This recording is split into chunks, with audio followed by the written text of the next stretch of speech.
Isang gabi, dinampot si Obet ng mga alagad ng batas dahil nagwawala siya at nag-iiskandalo dun sa isang bar. Pagdating nila sa presinto, naabutan nila ibang pulis doon na umiinom ng tuba. Tinanong siya ng isang pulis ngayon, "Hoy bata, ano bang kaso mo at nandito ka?" Dinampot po ako ng mga kasamahan mo sir, kasi lasing na lasing daw po ako at nag-iiskandalo daw po ako. Ganun ba? Gusto mo ba ng kape? Pagtitimpla kita para may masmasan ka naman. Ayoko po ng kape sir. Hindi po ako makakatulog dun eh. Gatas, gusto mo ng gatas? Sabi ng pulis. Ayoko po ng gatas sir, pambata lang po yun eh. Gin bilog, yung gin, gusto mo ba nun? Ayoko po ng gin sir. Gumuguhit po yun sa lalamunan eh. Gumagan pa si Obet.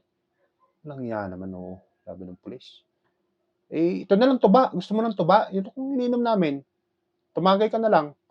Ayoko po ng tuba sir. Madumi po sa tiyan yan eh. Walang hiya naman oo. Gusto mo ng beer? Yung Red Horse? Biglang nabuhayan tong si Obet ngayon. May Red Horse po ba kayong malamig dyan, sir? Walang hiya naman oo.